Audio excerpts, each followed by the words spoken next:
नागपूरचा गुंड संतोष आंबेकरला अखेर अटक। वकिलाच्या गाडीतून पळून जाताना आंबेकरला केलं जेरबंद।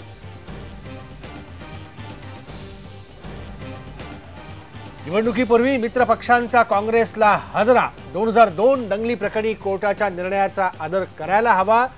राष्ट्रवादीने घेतली मोदींची अप्रत्यक्ष बाजू।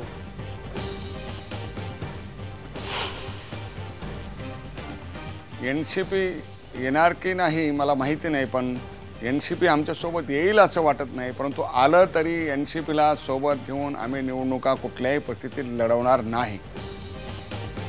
गोपीनाथ मुंडेंनी केलं प्रफुल्ल पटेलांच्या वक्तव्याचं स्वागत, पण म्हणाले राष्ट्रवादी काँग्रेसला सोबत घेण्याचा कोणताही विचार नाही।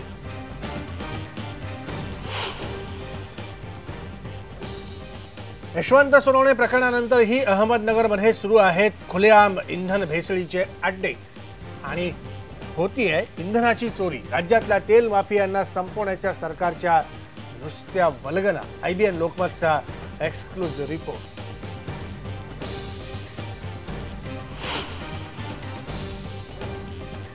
टोल वसुली सुरूच राहणार। मंत्रिमंडळाच्या बैठकीत सरकारची भूमिका। टोल बाबतच्या नव्या धोरणावरची चर्चा ही लांबणीवर। बैठकीत कोणताच निर्णय नाही।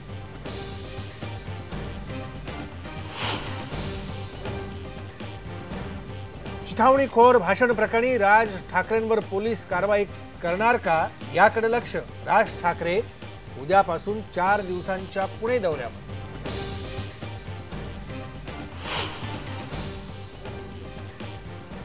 हिंगोलीमध्ये बलात्कार पीडित मूकबधीर मुलींची 10व्या दिवशीही मृत्यूशी झुंज सुरूच।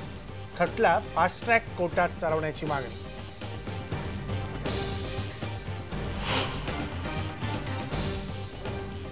आगामी मराठी नाट्य संमेलन सुरू होण्याआधीच उमटू लागले नाराजीचे सूर। नाट्य निर्माता संघाच्या प्रतिनिधीला रंगमंचावर डावलल्यानं नाराजी।